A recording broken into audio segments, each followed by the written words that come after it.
दोस्तों स्वागत है आपका बिहार न्यूज़ में। दोस्तों मैं हूं फिरदौस गनी और आप देख रहे हैं केडीबी लाइव। दोस्तों आज हो चुका है मंगलवार 14 जून 2022। तो आज की बिहार की टॉप न्यूज़ लग रहे हैं आपके लिए। दोस्तों वीडियो स्टार्ट करने से पहले आपसे रिक्वेस्ट है, अगर आप नए आए हैं इस चैनल पर तो फिर इस चैनल को सब्सक्राइब करके बेल आइकन को भी प्रेस कर दीजिए और साथ में वीडियो को लाइक कर दीजिए, अपने दोस्तों के साथ शेयर भी कीजिए। तो चलिए दोस्तों स्टार्ट करते हैं आज की पूरे बिहार की टॉप न्यूज़। दोस्तों आज बिहार न्यूज में सबसे पहले बात करते हैं कि पैगंबर मोहम्मद पर विवादित टिप्पणी के बाद मचे बवाल और हिंसा पर जमात उलमाए हिंद ने एक प्रेस कॉन्फ्रेंस आयोजित की और इस हिंसा को सोची समझी साजिश बताया है। यह देश भर में हुए विरोध प्रदर्शन और हिंसा की घटनाओं पर जमात उलमाए हिंद के अध्यक्ष मौलाना सुहेब कासमी ने कहा है कि बीजेपी ने पार्टी की प्रवक्ता को निकाल दिया और उन पर कई राज्यों में FIR भी हुई। इसके बावजूद भी अचानक 15 दिन बाद शुक्रवार को जुमे की नमाज के बाद एक साथ प्रदर्शन शुरू हो गया। ये कोई बड़ी साजिश के तहत इशारा कर रहे हैं। उन्होंने आरोप लगाया है कि किसी एजेंडे के तहत ये दंगे किए गए हैं। दोस्तों बात करते हैं कि जल्द ही आधार कार्ड धारकों को आधार से संबंधित कई नियमों के लिए आधार सेंटर जाने की जरूरत नहीं होगी। सरकार ने आधार से जुड़ी सभी सेवाओं को डाकिया के जरिए लोगों के घरों तक पहुंचाने का निर्णय लिया है। अभी नया आधार कार्ड बनवाने और आधार कार्ड में किसी भी तरह के अपडेट कराने के लिए लोगों को आधार सेंटर जाना पड़ता है। जी हाँ, आधार से संबंधित सेवाएं उपलब्ध कराने के लिए UIDAI अभी डाकिया को ट्रेनिंग दे रहा है। पहले चरण में इंडियन पोस्ट पेमेंट बैंक के लिए काम कर रहे 48,000 ऐसे डाकियों को ट्रेनिंग देकर के आधार से जुड़ी काम करने की अनुमति दी जाएगी, जो देश के दूर दराज के हिस्सों में काम करते हैं। दूसरे चरण में 1,50,000 डाक अधिकारियों को कवर किया जाएगा। इंडियन पोस्ट पेमेंट बैंक के साथ जुड़े डाकिया आधार से संबंधित लगभग सभी सुविधाएं मुहैया कराएंगे। इसमें नए आधार के लिए नामांकन, बच्चों का आधार बनाना, आधार नंबर को मोबाइल नंबर से लिंक करना, अन्य विवरणों को अपडेट करना शामिल है। हालांकि सरकार ने अभी यह स्पष्ट नहीं किया है कि घर पर ही आधार सेवा लेने के लिए किसी व्यक्ति को ऑनलाइन आवेदन करना होगा या फिर फोन के जरिए डाकिया से संपर्क करना होगा। बीजेपी की पूर्व प्रवक्ता नुपुर शर्मा के खिलाफ 10 जून को कुवैत के फाहिल इलाके में प्रदर्शन करने वाले भारतीय समेत सभी अप्रवासी एशियाओं के खिलाफ सख्त कार्रवाई करने का फैसला किया गया है। इन सभी को गिरफ्तार कर लिया गया है और अब उनके देश डिपोर्ट किया जाएगा। जहां फाहिल इलाके में जमा होकर के ये लोग जब प्रदर्शन कर रहे थे तभी भारी संख्या में पुलिस बल वहां पहुंच गया। जहां इन सभी को ट्रकों में भर करके ले जाया गया। वहां के कानून के उल्लंघन के आरोप में इन सभी प्रवासियों के वीजा रद्द कर दिए गए हैं और निर्वास केंद्र भेज दिया गया है। अब इन सभी प्रवासियों को वापस भेजा जाएगा। जब फिलहाल पुलिस इस बात की जांच कर रही है कि इन लोगों को प्रदर्शन करने के लिए किसने उकसाया था। दोस्तों बात करते हैं कि बिहार में बोली जाने वाली दो बोलियां थारू और सुरजापुरी विलुप्त होने के संकट का सामना कर रही है।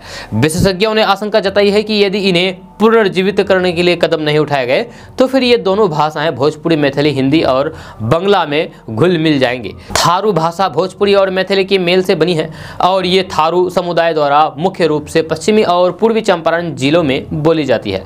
यह सुरजापुरी भाषा बंगला, मैथिली और हिंदी के मेल से बनी है और इसको बोलने वाले मुख्य रूप से बिहार के किशनगंज, कटिहार, पूर्णिया और अररिया जिले में है। बिहार के उप मुख्यमंत्री तारकिशोर प्रसाद ने कहा कि मेरे निर्वाचन क्षेत्र यानी कि कटिहार और आसपास के क्षेत्र में सुरजापुरी भाषा बोली जाती है, लेकिन ये सच है कि इस भाषा में अब विविधता देखी जा रही है। जो लोग पहले सुरजापुरी भाषा बोलते थे अब बंगला, मैथिली और हिंदी में बातचीत करना पसंद कर रहे हैं। उन्होंने कहा कि वे निश्चित रूप से इस मामले को देखेंगे और अधिकारियों से कहेंगे कि ये इस भाषा के पूर्ण द्वार के तरीके का पता लगाएं। इस भाषा को किशनगंजिया नाम से भी जाना जाता है। उप मुख्यमंत्री तारकिशोर प्रसाद ने कहा कि थारू भाषा भी विलुप्त होने के कगार पर है। आपको बता दूं कि सुरजापुरी भाषा बोलने वालों का एक बड़ा हिस्सा किशनगंज जिले के ठाकुरगंज प्रखंड से सटे नेपाल के झापा जिले में रहता है। 2011 की जनगणना के अनुसार बिहार में सुरजापुरी भाषा बोलने वालों की कुल संख्या 18,97,930 है। दोस्तों बात करते हैं कि फर्जी डॉक्यूमेंट्स के आधार पर पीएम किसान सम्मान निधि योजना का लाभ लेने वाले लोगों के लिए अच्छी खबर नहीं है। नीतीश कुमार सरकार ऐसे 51,000 किसानों से 39 करोड़ रुपए की वसूली की तैयारी कर रही है। इनमें से काफी किसान तो ऐसे भी हैं जो अपने हर साल आयकर भी भरते हैं, लेकिन उसके बावजूद भी किसान सम्मान निधि का लाभ उठा रहे हैं। इन सभी किसानों से जून महीने के आखिरी सप्ताह तक पैसे वापस लौटाने के लिए कहा गया है। फर्जी तरीके से लाभ लेने वाले सभी किसानों को पैसे लौटाने का सार्वजनिक नोटिस जारी कर दिया गया है। जब अगर कोई ऐसा नहीं करता है तो फिर उसे कानूनी कार्रवाई के लिए तैयार रहना होगा। जब बिहार में करीब 82 लाख किसान पीएम किसान सम्मान निधि योजना के लाभार्थी हैं, जिनमें सभी 11 लाख किसानों के अकाउंट वेरीफाई होने हैं। जहां अभी तक बिहार में किसानों को 1670 करोड़ दिए जा चुके हैं। इस स्कीम में अभी तक करीब 51,000 किसान फर्जी पाए गए हैं, जिनमें से 39 करोड़ वापस लिए जाएंगे। दोस्तों बात करते हैं कि बिहार के समस्तीपुर रेल मंडल के 28 स्टेशनों पर अब बेरोजगार लोगों को रोजगार का अवसर मिलेगा। रेलवे ने इसके लिए प्रक्रिया भी शुरू कर दी है। कमीशन बेस पर जन साधारण टिकट बुकिंग सेवकों का चयन किया जाएगा। जी हां, समस्तीपुर रेल मंडल में 28 स्टेशनों पर बेरोजगार युवकों को टिकट बुकिंग के लिए बहाल किया जाएगा। रेलवे ने इसकी प्रक्रिया शुरू कर दी है। चयनित अभ्यर्थियों को रेल मंडल के चिन्हित स्टेशनों पर साधारण टिकट काटने का अधिकार दिया जाएगा। मिली जानकारी के अनुसार रेल मंडल के समस्तीपुर, दरभंगा, सहरसा, रक्सौल, बापूधाम, मोतिहारी, जयनगर, सीतामढ़ी, बेतिया, मधुबनी, नरकटियागंज, जनकपुर रोड, दौरम, मधेपुरा, सुपौल, झंझारपुर, रूसर, सिमरी, बख्तियारपुर, चकिया, बगहा, बैरगानिया, लहरिया सराय, हरिनगर, बनमखी, सकड़ी, पूर्णिया, कोट, मुरलीगंज, हसनपुर रोड और मोतीपुर स्टेशन के लिए जेटीबीएस का चयन किया जाएगा। दोस्तों बात करते हैं कि भागलपुर जिले के बिहपुर से बीजेपी विधायक शैलेंद्र कुमार को स्थानीय लोगों ने रविवार को बंधक बना लिया। ग्रामीणों ने मांगे पूरी नहीं होने तक विधायक को नहीं छोड़ने की बात कही है। बताया जा रहा है कि वे रविवार को अपने विधानसभा क्षेत्र में लोकमानकपुर के एक गांव में पहुंचे, जब तभी ग्रामीणों ने उन पर कटाव निरोधी काम नहीं शुरू करवाने के आरोप लगाए। जब फिर विधायक को बंधक बना लिया। जब विधायक केंद्र की नरेंद्र मोदी सरकार के 8 साल पूरे होने पर एक कार्यक्रम में हिस्सा लेने गाँव गए थे। विधायक शैलेंद्र ने एक टीवी चैनल से बातचीत में बताया कि बड़ी संख्या में ग्रामीण मौके पर इकट्ठा हो गए और उन्हें बंधक बना लिया गया। जब ग्रामीणों ने उनका एक मोबाइल फोन भी ले लिया। जब लोगों का कहना है कि जब तक कटाव निरोधी कार्य शुरू नहीं हो जाता तब तक वे उन्हें नहीं छोड़ेंगे। जब बंधक बनाए जाने से विधायक शैलेंद्र घबरा गए। जब क्षेत्र के लोगों ने कई बार विधायक से कटाव निरोधी कार्य शुरू करवाने की गुहार लगाती आई है पहले, मगर अभी तक काम शुरू नहीं होने से ग्रामीणों में गुस्सा है। इसीलिए वे अब विधायक को बंधक बना करके अपनी मांगे पूरी करवाने की कोशिश की है। मौके पर बड़ी संख्या में पुलिस वाले पहुंचे, मगर लोगों ने गांव को चारों ओर से घेर लिया। दोस्तों बात करते हैं कि बिहार में पूर्व मंत्री मुकेश सहनी की वीआईपी पार्टी के राष्ट्रीय प्रवक्ता देवज्योति को जान से मारने की धमकी मिली है। वीआईपी प्रवक्ता ने इस मामले में पटना पुलिस से खास लिखित शिकायत दर्ज कराई है। आपको बता दूं कि देवज्योति वीआईपी के राष्ट्रीय प्रवक्ता हैं और पूर्व मंत्री सहनी के बेहद करीबी माने जाते हैं। वीआईपी के राष्ट्रीय प्रवक्ता देवज्योति को डाक से पत्र भेज करके जान से मारने की धमकी मिली है। जब पत्र में गाली गलौज भी लिखी गई है। जब सादे कागज पर लाल से लिखा पत्र पार्टी कार्यालय में 9 जून को मिला था। देवज्योति 11 जून को ऑफिस गए तो फिर पत्र पढ़ करके सन्न रह गए, क्योंकि पत्र में गाली गलौज के साथ जान से मार देने की धमकी लिखी हुई थी। दोस्तों बात करते हैं कि राष्ट्रपति चुनाव को लेकर के देश में सियासी सरगर्मियां तेज हो गई है। राष्ट्रपति चुनाव को लेकर के सत्ता पक्ष और विपक्ष अपनी अपनी राजनीति को धार देने में जुटी है। राष्ट्रपति चुनाव को लेकर के बीजेपी ने जेपी नड्डा और राजनाथ सिंह को अहम जिम्मेदारी सौंपी है। यह पार्टी ने दोनों नेताओं को आगामी राष्ट्रपति चुनाव के लिए अहम सहमति वाले उम्मीदवार पर तमाम दलों से चर्चा करने का जिम्मा दिया है। बताया जा रहा है कि दोनों नेता विपक्षी दलों से उम्मीदवार को लेकर के आम सहमति पर चर्चा करेंगे। सूत्रों से मिल रही जानकारी के मुताबिक 15 जून के बाद बीजेपी संसदीय बोर्ड की बैठक में राष्ट्रपति और उपराष्ट्रपति दोनों उम्मीदवार के नाम पर चर्चा होगी। जहां उससे पहले पार्टी ने रणनीति बनानी भी शुरू कर दी है। बताया जा रहा है कि राष्ट्रीय अध्यक्ष जेपी नड्डा और रक्षा मंत्री राजनाथ सिंह जल्द ही विचार विमर्श की प्रक्रिया को शुरू करेंगे। दोनों नेता एनडीए और यूपीए के सभी घटक दलों के साथ ही अन्य राजनीतिक दलों एवं निर्दलीय के साथ भी विचार विमर्श करेंगे। आपको बता दूं कि मौजूदा राष्ट्रपति रामनाथ कोविंद का कार्यकाल इसी साल 24 जुलाई को समाप्त हो रहे हैं। लिहाजा 24 जुलाई से पहले एक नए राष्ट्रपति का चुनाव होना है। जब चुनाव आयोग की ओर से घोषित कार्यक्रम के मुताबिक अगर एक से ज्यादा व्यक्ति ने राष्ट्रपति पद के लिए नामांकन किया तो फिर राष्ट्रपति के लिए अगले 18 जुलाई को मतदान होगा और 21 जुलाई को मतों की गिनती की जाएगी। दोस्तों बात करते हैं कि बिहार के वैशाली जिले से एक ऐसी खबर सामने आई है जिसे जानकर के आप चौंक जाएंगे। जहां आपको बता दें कि बिहार के वैशाली जिले में जहरीला प्रसाद खाने से 150 से ज्यादा लोगों की तबीयत बिगड़ गई। गनीमत यह रही कि इस घटना में किसी की जान नहीं गई। आपको बता दो कि बीमार लोगों में ज्यादातर बच्चे शामिल है। जहाँ कुछ लोगों को इलाज के लिए अस्पताल में भर्ती कराया गया है, जहाँ वहीं कुछ का उपचार घर पर ही चल रहा है। डॉक्टरों ने बताया है कि सभी फूड प्वाइजनिंग के शिकार हुए हैं। आपको बता दो कि यह घटना वैशाली के पातेपुर प्रखंड के विष्णुपुर गोविंद गांव की है। यह एक शादी के दौरान हुई पूजा में कई लोग शामिल हुए थे और सभी लोगों को प्रसाद दिया गया था। जब पूजा का प्रसाद खाने के बाद ही एक एक करके लोग बीमार पड़ने लगे। जब लोगों की बिगड़ती तबीयत को देख करके गाँव में हरकत मच गया। जिन लोगों ने प्रसाद खाया उन सभी को उल्टी, दस्त, माथे में दर्द के साथ चक्कर आने लगे। मौके पर स्वास्थ्य विभाग की टीम पहुंची। टीम ने कैंप लगा करके फूड पॉइजनिंग से पीड़ित लोगों का इलाज किया। जहां गंभीर रूप से बीमार लोगों को अस्पताल में भर्ती कराया गया है। मिली जानकारी के अनुसार लोगों की हालात स्थिर है। आपको बता दूं कि 90% लोग पूरी तरीके से ठीक हो चुके हैं। इस घटना के बाद से गांव में दहशत का माहौल है। जिस तरीके से मुस्लिम संगठनों द्वारा नुपुर शर्मा का विरोध किया जा रहा है, अब उसके बाद धीरे धीरे नुपुर शर्मा के समर्थकों की भी संख्या बढ़ने लगी है। जब बिहार में भी नुपुर शर्मा के लिए अब आवाज उठने लगी है। जहां पटना में कुछ संगठन नुपुर शर्मा के साथ खड़े नजर आ रहे हैं, वहीं गोपालगंज में भी भाजपा की प्रवक्ता रही नुपुर शर्मा के समर्थन में हिंदुत्ववादी संगठनों ने बिहार के गोपालगंज शहर में पोस्टर चिपकाए हैं। यहाँ रातों रात गोपालगंज शहर के शैक्षणिक संस्थान, पार्क, मंदिर और चौक चौराहों पर नुपुर शर्मा के समर्थन में आई सपोर्ट नुपुर शर्मा का पोस्टर लगाए जाने के बाद पुलिस और खुफिया विभाग अलर्ट हो गई है।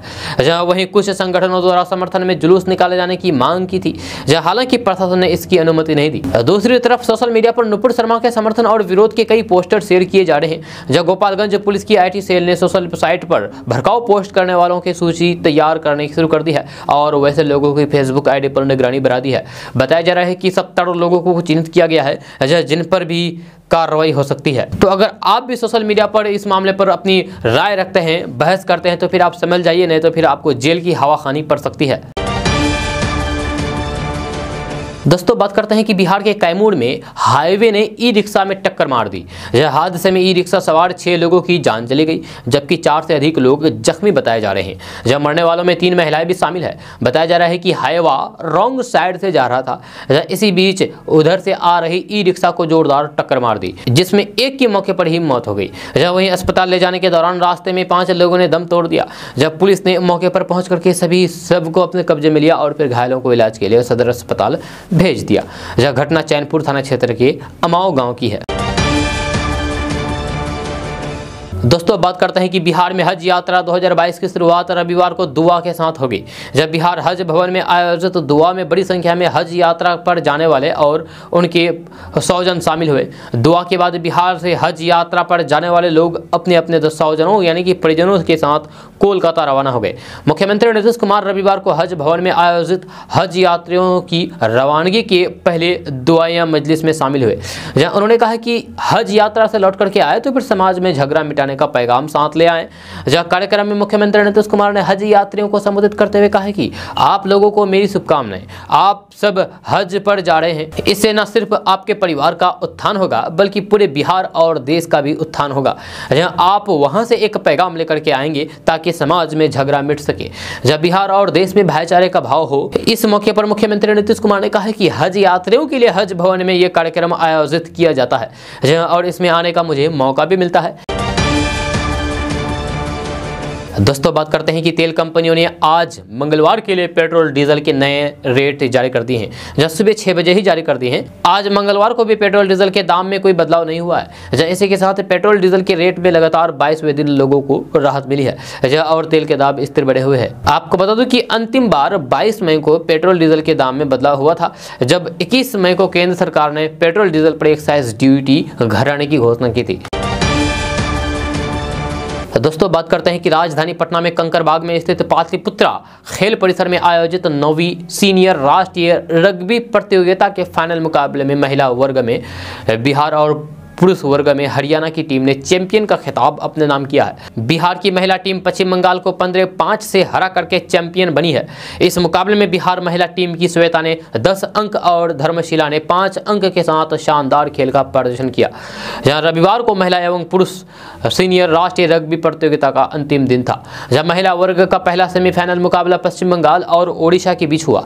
जब पश्चिम बंगाल ओडिशा को 17-15 से हरा करके फाइनल में पहुंचा, तो फिर वहीं दूसरे सेमीफाइनल मुकाबले में बिहार ने महाराष्ट्र को 24-17 से हरा करके अपनी जगह बनाई। जब तीसरे स्थान के लिए महाराष्ट्र और ओडिशा के बीच मुकाबला हुआ, जहां ओडिशा इस मैच को 24-12 से जीत करके कांस्य पदक का हकदार बना। दोस्तों बात करते हैं कि बिहार में गर्मी की मार से लोगों की परेशानियां बढ़ती ही जा रही है। जहाँ कई जिलों में अभी तेज धूप के साथ लू चल रहा है। जहाँ वहीं उत्तर बिहार की बात करें तो फिर यहाँ लगातार बारिश हो रही है। मौसम विभाग ने आज मंगलवार को बिहार के 11 जिलों में बारिश की चेतावनी दी है। जहाँ वहीं 5 जिलों में लोगों को फिलहाल लू से राहत नहीं मिलेगी। मौसम विभाग के मानो तो आज मंगलवार को पश्चिमी चंपारण, पूर्वी चंपारण, किशनगंज, पूर्णिया, कटिहार, सीतामढ़ी, मधेपुरा, सुपौल, शिवहर, मधुबनी और अररिया जिले में मेघ गर्जन के साथ बारिश हो सकती है। जहाँ अगले 2 दिनों तक यहां बारिश का सिलसिला जारी रहेगा। जहां सोमवार को भी उत्तर पूर्व, उत्तर मध्य और उत्तर पश्चिम बिहार के कुछ हिस्सों में बारिश दर्ज की गई। इस दौरान सबसे अधिक बारिश तैयबपुर में हुई। आपको बता दो कि बिहार का दक्षिण और पश्चिम हिस्सों में हीट वेव का सिलसिला जारी है। जब मौसम विभाग ने कई जिलों में लू का अलर्ट जारी किया है, जिसमें कैमूर, रोहतास, गया, औरंगाबाद और नवादा जिला शामिल है। जहां संभावना जताई जा रही है कि कुछ इलाकों का पारा 45 डिग्री सेल्सियस से भी ज्यादा हो सकता है। सोमवार को भी बक्सर, औरंगाबाद और रोहतास जिले लू की चपेट में रहे। बक्सर में सबसे ज्यादा 45 डिग्री सेल्सियस पारा रिकॉर्ड किया गया। राजधानी पटना की बात करो तो यहां तेज धूप और उमस के कारण लोगों का जनजीवन अस्त व्यस्त हो गया।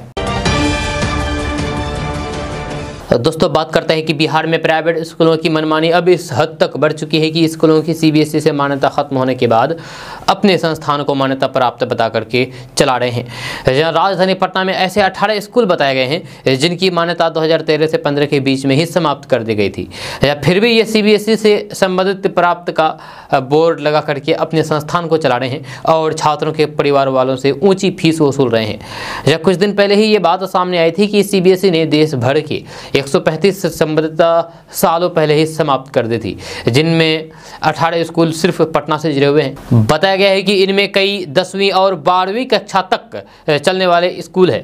जब बताया गया है कि जिन स्कूलों की मान्यता रद्द कर दी गई है उन स्कूलों में फिलहाल 5000 से अधिक बच्चे पढ़ रहे हैं, क्योंकि ये स्कूल खुद 10वीं और 12वीं की परीक्षा नहीं दिला सकते हैं। ऐसे में यहाँ के छात्रों का दूसरे स्कूल से रजिस्ट्रेशन करवाया जाता है। चूँकि इस बार 2 टर्म में 10वीं और 12वीं बोर्ड की परीक्षा हुई है, ऐसे में इन स्कूलों में चल रही गड़बड़ी भी सामने आ गई है।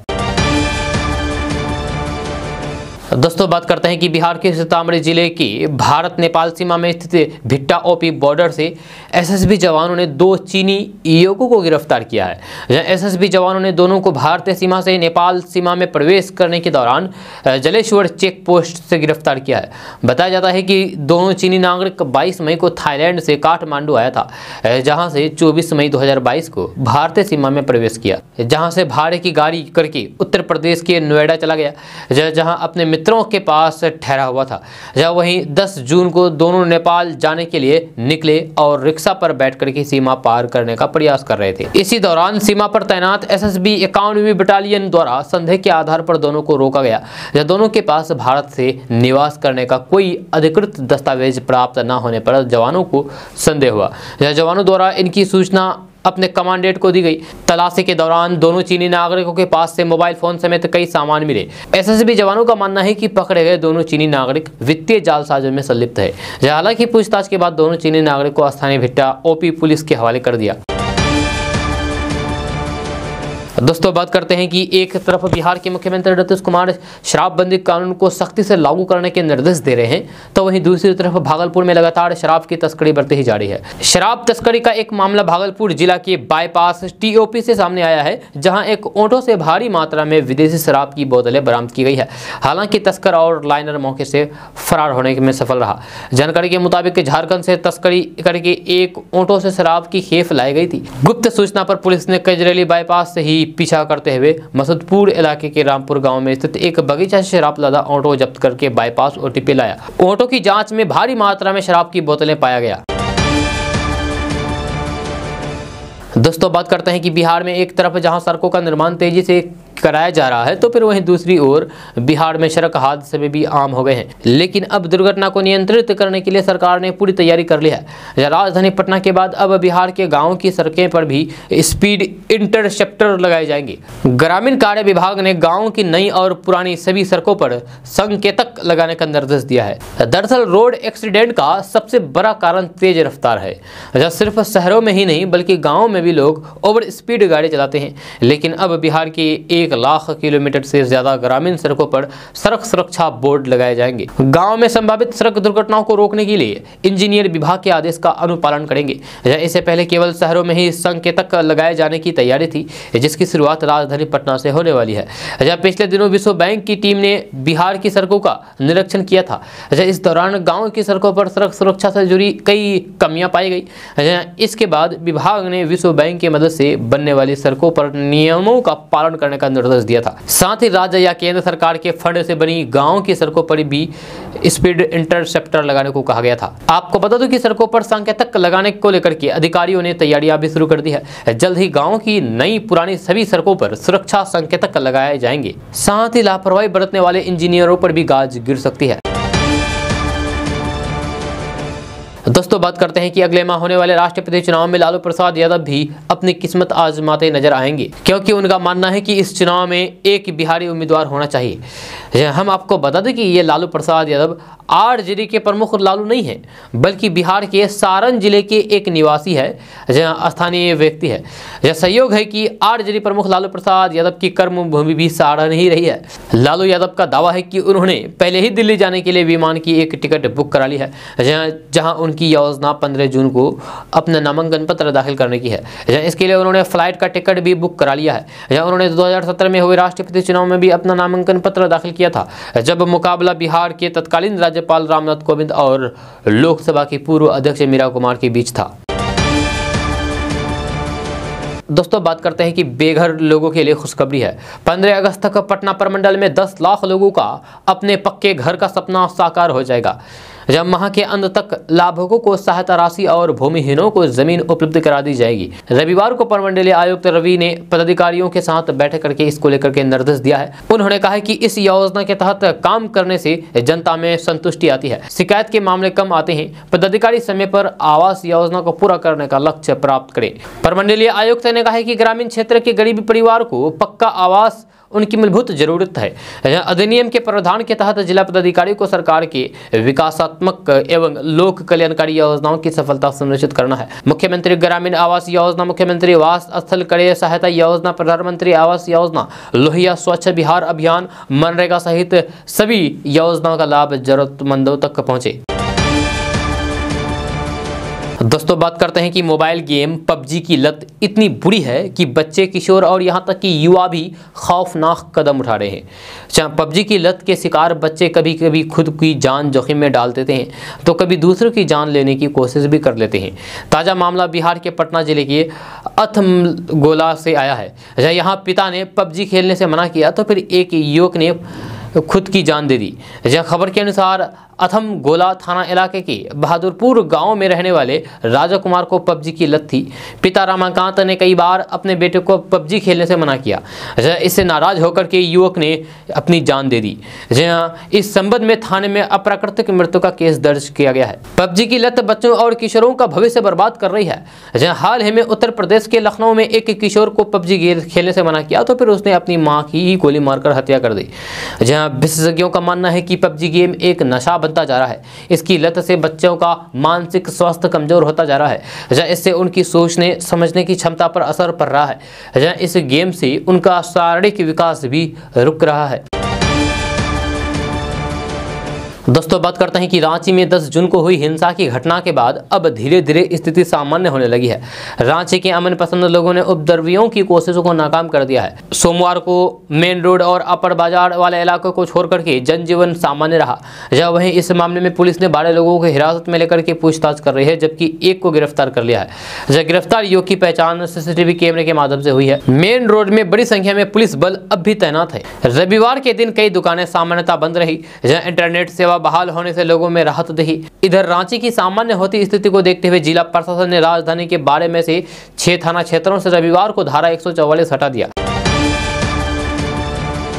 दोस्तों बात करते हैं कि जीविका दीदियों की ओर से उत्पादित शाही लीची देश के अलग अलग हिस्सों में मिठास का एहसास करा रही है। जहाँ बिहार की पहचान शाही लीची के उत्पादन और बिक्री के क्षेत्र में जीविका दीदियों ने साल 2013 में अपना कदम रखा। जहाँ शाही लीची उत्पादन और उसकी मार्केटिंग का कार्य समर्पण जीविका महिला उत्पादक कंपनी मुजफ्फरपुर की ओर से सफलतापूर्वक किया गया जा रहा है। जहाँ ये छोटी शुरुआत आज लीची उत्पादक के क्षेत्र में बड़ा नाम बन चुकी है।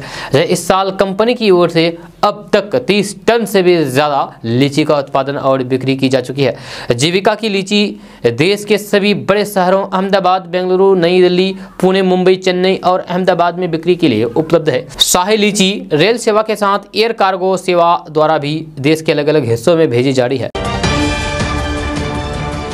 तो दोस्तों बात करते हैं कि बिहार में सुपर कॉप के नाम से चर्चित आईपीएस शिवदीप लांडे ने एक बार फिर से कुछ ऐसा कर दिया है कि सभी उनकी तारीफ कर रहे हैं। जब कोसी रेंज के डीआईजी की जिम्मेदारी संभाल रहे शिवदीप लांडे सहरसा में एक थाने के नए भवन का उद्घाटन करने के लिए पहुंचे थे, लेकिन इसी दौरान उन्होंने उद्घाटन खुद ना करके बल्कि अपने से बहुत छोटे पद वाले महिला सिपाही और चौकीदार को आगे कर दिया। उन्होंने दोनों के हाथों से ही नए भवन का उद्घाटन करवाया।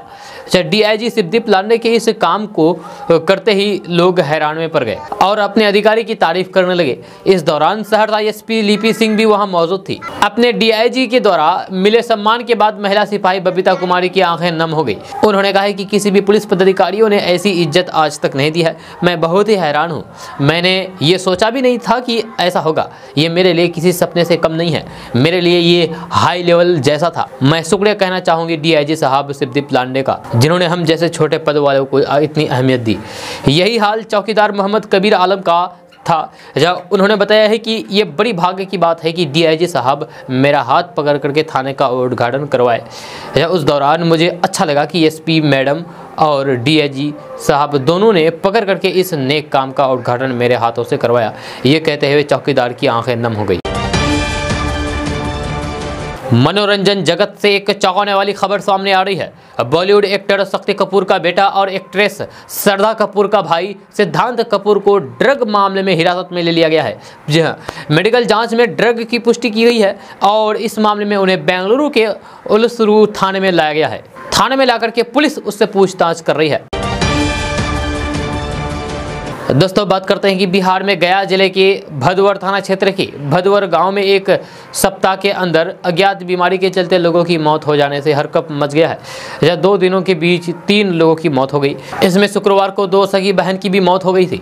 जब मृतकों में 3 महिलाएं और 1 पुरुष शामिल है, जिनकी उम्र 35 से 55 साल के बीच बताई जा रही है। जहाँ उधर एक के बाद एक 4 लोगों की मौत से ग्रामीण सहमे हुए हैं और गाँव छोड़ने का मन बना रहे हैं। जब मिल रही जानकारी के मुताबिक सिविल सर्जन के निर्देश पर मेडिकल टीम भदवर गांव पहुंची और 2 बीमार लोगों का नमूना लिया। बताया जाता है कि इस गांव के महादलित टोले के रहने वाले लोगों के आर्थिक हालात ठीक नहीं है। जहाँ किसी तरीके से लोग जीवन यापन करते हैं। यहाँ के लोगों का कहना है कि गांव में एक के बाद एक 4 लोग असमय ही मौत के शिकार हो गए हैं। ऐसे में अब वे लोग गाँव छोड़कर जाने का मन बना रहे हैं। दोस्तों बात करते हैं कि यूपी के प्रयागराज में हुई हिंसा के मामले में रविवार को मुख्य आरोपी जावेद पम के घर पर बुलडोजर चला और उसे ध्वस्त कर दिया गया। अब इस मामले में सियासी बयानबाजी का दौर शुरू हो गया है। जहाँ ऑल इंडिया मजलिस इत्तेहादुल मुस्लिमीन यानी कि AIMIM प्रमुख असदुद्दीन ओवैसी इस कार्रवाई से काफ़ी भड़के हुए हैं। जहाँ उन्होंने कहा कि यूपी के CM इलाहाबाद हाई कोर्ट के चीफ जस्टिस बन गए हैं। वे किसी को भी दोष ठहरा देंगे और उनके घरों को तोड़ देंगे। जो मकान गिरा गया है वे आरोपी की पत्नी के नाम पर है, जो मुस्लिम महिला है। आपको बता दूं कि ओवैसी रविवार को गुजरात के कच्छ में एक रैली कर रहे थे। इसी दौरान उन्होंने प्रयागराज में योगी सरकार द्वारा की गई बुलडोजर कार्रवाई पर निशाना साधा। ओवैसी ने कहा कि एक समुदाय के लोगों के घरों को पर बुलडोजर चला करके देश के संविधान को कमजोर किया जा रहा है। मैं प्रधानमंत्री नरेंद्र मोदी से अपील करता हूं कि कोर्ट को ताला लगा दिया जाए, क्योंकि जब CM ही ये बात तय करेंगे कि मुस्लिम कौन है तो फिर कोर्ट की क्या जरूरत है। प्रयागराज में रविवार को मोहम्मद जावेद उर्फ जावेद पम के घर पर बुलडोजर चला गया था। जावेद पम शुक्रवार को जुमे की नमाज के बाद शहर के अटाला और करेली क्षेत्र में पुलिस पर पथराव की घटना में मुख्य आरोपी बताया गया है। जावेद पम के करेली में निर्मित 2 मंजिला बंगले पर रविवार को बुलडोजर से कार्रवाई हुई है।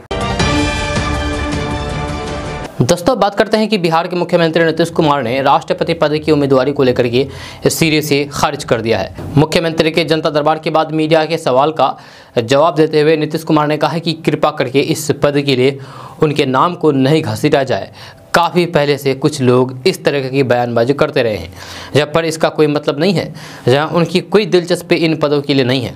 नीतीश कुमार ने कहा कि राष्ट्रपति उम्मीदवार को लेकर के अभी किसी तरह की चर्चा नहीं हुई है, इसीलिए कौन उम्मीदवार होगा इस पर कुछ अभी बोलना संभव नहीं है। इसके साथ ही राष्ट्रपति उम्मीदवारी को लेकर के पश्चिम बंगाल के मुख्यमंत्री ममता बनर्जी द्वारा अलग अलग राजनीतिक दलों के लिखे गए पत्र के सवाल का जवाब देते हुए नीतीश कुमार ने कहा कि हर एक राजनीतिक दल का अपना एजेंडा और एक्टिविटी होती है, इसमें किसी को क्या दिक्कत हो सकती है। वहीं बीजेपी नेता नवपुर शर्मा के बयान के विरोध में शुक्रवार को देश के कई शहरों में हिंसा, प्रदर्शन, पथराव और पुलिस लाठीचार्ज की घटनाओं पर प्रतिक्रिया देते हुए मुख्यमंत्री नीतीश कुमार ने कहा कि बिहार में इस मामले को लेकर के किसी तरह का तनाव नहीं है और इस मुद्दे को लेकर के प्रशासन के साथ ही बिहार सरकार भी अलर्ट है। मीडिया के सवाल का जवाब देते हुए मुख्यमंत्री नीतीश कुमार ने कहा कि पार्टी के किसी नेता ने कुछ बयान दिया था और बीजेपी ने उस नेता पर कार्रवाई भी कर दी है, इसलिए अब उसके विरोध का कोई मतलब नहीं रह जाता है। बिहार का प्रशासन अलर्ट है। यहाँ भी कई जिलों में विरोध मार्च निकाला गया था और जानकारी मिलने पर उन्होंने तुरंत ही मुख्य सचिव और डीजीपी को मामले को गंभीरता से लेने का निर्देश दिया था, और यहाँ के लोगों के किसी तरह का उपद्रव नहीं किया है, जहां इस मामले पर अधिकारी आगे भी नजर बनाए रखेंगे। दोस्तों बड़ी खबर पटना से आ रही है, जहां पुलिस ने नियुक्ति की मांग को लेकर के प्रदर्शन कर रहे डाटा एंट्री ऑपरेटर अभ्यर्थियों पर लाठीचार्ज किया है। जहां अभ्यर्थी सुबह से ही बेल्ट्रॉन भवन के पास अपनी मांगों को लेकर के प्रदर्शन कर रहे थे। इस दौरान पुलिस ने लाठीचार्ज करके सैकड़ों की संख्या में प्रदर्शन कर रहे अभ्यर्थी को खदेड़ दिया है। जहां पुलिस ने कई अभ्यर्थियों को हिरासत में भी लिया है। आपको बता दूं कि बिहार के सरकारी कार्यालयों में डाटा ऑपरेटर के पदों पर बेल्ट्रॉन के माध्यम से अभ्यर्थियों की नियुक्ति की जाती है। जब परीक्षा पास करने के बाद भी ऐसे करीब 3000 अभ्यर्थी हैं जिनका आज तक यानी कि अब तक नियोजन नहीं हो सका है। परीक्षा पास किए लंबा समय बीत चुका है, लेकिन अभ्यर्थियों की नियुक्ति नहीं हो सकी है। जहां अभ्यर्थियों का आरोप है कि जल्द से जल्द नियुक्ति का आश्वासन देकर के 3 साल का समय बीत जाने के बाद भी नियुक्ति नहीं की गई है। सरकार की ओर से सिर्फ आश्वासन ही दिया जा रहा है। दोस्तों बात करते हैं कि सीएम नीतीश कुमार के जनता दरबार में कई आंगनबाड़ी से जुड़ी शिकायतें पहुंची। जहां आंगनबाड़ी केंद्र में गड़बड़ी को लेकर के सीएम नीतीश कुमार को गुस्सा आ गया और तुरंत समाज कल्याण विभाग को फोन लगा दिया। जहां सीएम नीतीश कुमार ने कहा है कि ये क्या हो रहा है जी, एक ही जगह से दो मामला आया है, इसको तुरंत देखिए और हमें जानकारी दीजिए। सीतामढ़ी से आए युवक ने सीएम नीतीश कुमार को बताया है कि मेरे गाँव में आंगनबाड़ी केंद्र की स्थापना नहीं हुई है, जिसके कारण बच्चों को परेशानी हो रही है। इसके बाद सीएम नीतीश कुमार ने समाज कल्याण विभाग को फोन घुमाया। सीएम नीतीश कुमार ने अधिकारियों को फटकार लगाते हुए कहा कि सीतामढ़ी से 2 मामले आए हैं, या सर्वे के बाद भी आंगनबाड़ी केंद्र की स्थापना नहीं हुई है, आखिर क्यों, पता लगाइए और कार्रवाई कीजिए। दोस्तों अब बात बिहार के मधुबनी जिले के रहने वाले कलयुग के श्रवण कुमार की करते हैं, जिसने अपने पिता की आखिरी इच्छा पूरी की है। जब पिता ने मरने से पहले कहा था कि जब मेरी मौत होगी तब श्राद्ध क्रम का भोज और कर्म कांड में पानी की तरह पैसे मत बहाना, उसकी जगह गांव में एक पुल बनवा देना जो ग्रामीणों में काम आए। जब पिता की मौत के बाद उनकी अंतिम इच्छा को उनके बेटे पूर्व उप सरपंच विजय प्रकाश झा ने पूरा भी किया। उन्होंने गांव में RCC पुल बनवा डाला, जिसमें 5 लाख रुपए खर्च हुए। इस पुल के बन जाने से करीब 2000 लोगों को फायदा मिलेगा। बताया जाता है कि मधुबनी जिले के कलुआही प्रखंड निवासी महादेव झा जब खेत और बगीचा देखने जा रहे थे, तभी पुल नहीं रहने के कारण वे कीचड़ में गिर पड़े और घायल हो गए। उसी वक्त महादेव झा ने बेटे विजय प्रकाश झा को इशारों से बुला लिया और कहा कि यदि उनकी मौत हो जाती है तो फिर किसी तरीके से भोज का आयोजन नहीं करना, जहां उस पैसे से गांव के लोगों के लिए पुल बना देना, जिससे लोगों को परेशानी का सामना नहीं करना पड़ेगा। पिता की अंतिम इच्छा के अनुरूप विजय प्रकाश ने काम किया। 16 मई 2020 को महादेव झा का निधन हो गया, जिसके बाद उनके बेटे विजय प्रकाश RCC पुल बनवाने में जुट गए। हालांकि कोरोना काल के कारण इसके निर्माण में थोड़ी देर जरूर हुआ, लेकिन अब ये पुल पूरी तरीके से बनकर तैयार हुआ है। इस RCC पुल को बनाने में 5 लाख रुपए खर्च आया है। दोस्तों बात करते हैं कि कांग्रेस नेता Rahul Gandhi national Herald case में ईडी के पास पेश हुए। राहुल गांधी और कांग्रेस अध्यक्ष सोनिया गांधी को ईडी की तरफ से समन जारी करने के विरोध में पूरे देश में कांग्रेस विरोध जता रहे हैं। राजधानी पटना में भी राहुल गांधी के समर्थन में कांग्रेसी सड़कों पर उतरे हैं। इस दौरान कांग्रेस नेताओं और कार्यकर्ताओं ने ईडी दफ्तर के बाहर प्रदर्शन किया है। पटना में बिस्कुमान भवन के पास स्थित प्रवर्तन निदेशालय यानी कि ईडी के कार्यालय के पास कांग्रेस नेता धरना पर बैठे। धरना प्रदर्शन का नेतृत्व प्रदेश अध्यक्ष मदन मोहन झा किया। कांग्रेस ईडी दफ्तर के बाहर राहुल गांधी के समर्थन में नारेबाजी किया। कांग्रेस नेताओं ने कहा है कि राहुल गांधी को इस केस में जानबूझकर के फंसाया जा रहा है। इधर मदन मोहन झा ने ऐलान कर दिया है कि ईडी राहुल गांधी से जितने समय तक पूछताछ के लिए रुकेगी, कांग्रेस का धरना उस वक्त तक जारी रहेगा। दोस्तों आज का न्यूज़ बस यहाँ तक। कैसा लगा जरूर अपना सुझाव दीजिएगा नीचे कमेंट बॉक्स में कमेंट करके। अगर आप नए आए हैं इस चैनल पर तो फिर चैनल को सब्सक्राइब करके बेल आइकन को भी प्रेस कर दीजिए और साथ में वीडियो को लाइक कर दीजिए, अपने दोस्तों के साथ शेयर भी कीजिए। तो चलिए दोस्तों फिर मिलते हैं नेक्स्ट वीडियो में, तब तक के लिए जय हिंद जय बिहार।